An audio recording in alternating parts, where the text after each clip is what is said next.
Alrighty, it's Wednesday, June 21st, about 9:30 in the morning in San Diego, California. This is going to be my first video log entry for the Pacific crossing trip that myself and my good friend Joshua Smith are going to undergo.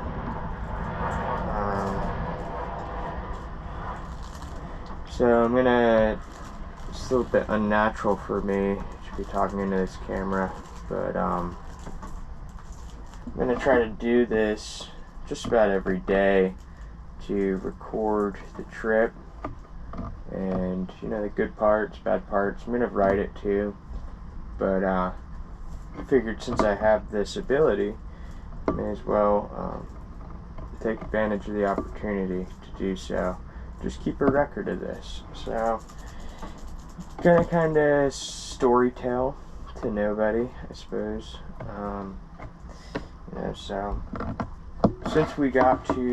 since I arrived in San Diego, it's been quite an adventure already. The first night that we got here, Josh and I settled into the boat. He had already settled into it, and I settled in, and we went out and did a little exploration and got some food, met some neat people. We were on foot, no vehicle out here, so we were trying to get some Jack in the Box, and they wouldn't let us order at the drive-thru. Right as they were, we were just starting to realize they were ignoring us. A feller in a Jeep Wrangler pulled up, said, "Y'all, they ain't gonna let you order here. You better hop in the back if you want something." We jumped in the back of his Jeep, got our food, and hopped out before he could drive off. But I don't think he had malicious intent. He was quite the nice guy. And that kind of set the tone for the trip. Every obstacle that we've come across, we've just said, how do we ask differently? How do we try this differently? Get the results that we want. And it's happened. We rented a car the day before yesterday, and turned it in yesterday. And we rented that car to get all of our provisions together. For the most part, we ordered a lot of stuff to Josh's sister in Imperial Beach, which is about 20 miles south of here, right on the border of Mexico. Probably 20-30 boxes worth of stuff shipped to his sister's house, a bunch of food provisions, a bunch of gear. So we went and picked that up, and that was a couple cars full of stuff. We had surfboards and foul weather gear, just a huge assortment of stuff, life raft, a generator, so we got all that to the boat. We filled all our diesel up, the inboard tank, and then all the jerrys we had, topped up all our water supply. Just took advantage of having that vehicle for the day while we could. We rented the car at about 10 o'clock in the morning, and we didn't get it back until 4 minutes till it was due, and we worked every moment that we had that car. Did not sleep the other night. It was very rough. I remember at like 10, 11 o'clock at night, the day that we picked the car up, I was like, we'll get it all done and we can sleep once we drop this thing off. And I thought I was kidding, but that's how it ended up. We all night long we filled up diesel cans and brought them back to the dock and lugged them down the dock, and then filled the car up once more with as much as we could fit in it and brought it to the boat, and did another grocery run and went to the hardware store and Walmart and just checked off the whole list and triple checked it and made sure we had everything. And it was really close, but we got it done. It was very difficult.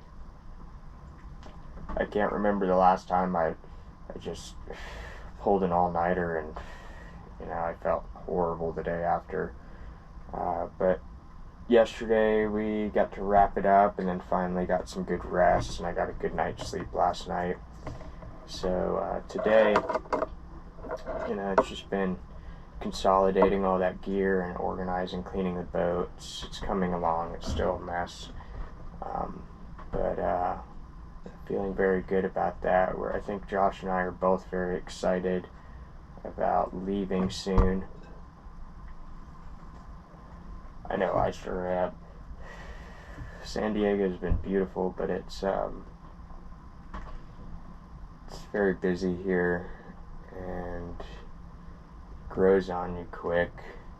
There's a lot happening here, and just not somewhere I like to stay for very long, but definitely very grateful to be here. So Josh was saying, he says it's a good spot to, prepare to go somewhere else. And he was right about that. It is. There's a lot going on here, but to live here, I'm not too sure about it. But yeah, the Cal 35. She's a Mark II. Her name's Leela, and she is fitted out. We've got 2 or 3 months worth of food for 2 people, 3 months supply each. We've got emergency rations and survival gear and GPS devices and multiple chart plotters, and we've got traditional navigation tools. We've got a sight table, reduction table. I've got the almanac. I've got multiple sets of dividers and plotters, and 4 parallel rulers and charts for all the areas we intend to sail in, and just gear out the wazoo. 2 sextants, one being a very nice one, quite a few watches, and a nice chronometer aboard the ship as well. So we're very well prepared. We have tools and spares and 140 gallons of water. Hopefully that's, if we're very conservative with it, we rationed a gallon a day for the 2 of us, so that's 2 months supply for 2 people. And if we're a bit more frugal than that, which I believe I can be if I only exclusively eat and drink with it, possibly more than 2 months supply worth of water. So that gives us hope, makes us feel good about the outcome of everything.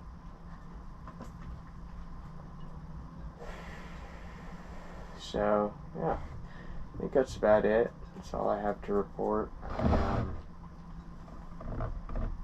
Check back in with you guys as we set sail. Our intention is to clean the bottom of the boat, install a couple more pieces of gear, get all the rations tidied up quite well, and everything just buttoned up, all the loose ends tied up. We still have to file our float plan before we leave with the Coast Guard, and make sure that all of our EPIRBs, double check their registration, double check the numbers on the float plan so that everything's contingent and that we can make a safe passage. The last thing we want to do is spend all this money on this gear and then have to pull an EPIRB offshore and them not respond to it because they don't know who we are. So we're taking all those measures. I'm feeling really good about this. Before I left Florida, I was very, very anxious. I was anxious about leaving my boat in Florida. I was anxious about, getting over here and everything that we'd need, and uncertain. I hadn't seen this boat before. I just was taking Josh's word that it was good, which I trust Josh. If I didn't, I would not have done any of this. But it's still it's uncertainty, that inspires a bit of fear. There's so many unknown factors. But as I got here to San Diego and stuff started to work out more and more, I started to really become more excited than anything. Just been excited for a week straight. It's the most awesome feeling. So, yeah. See you the next time.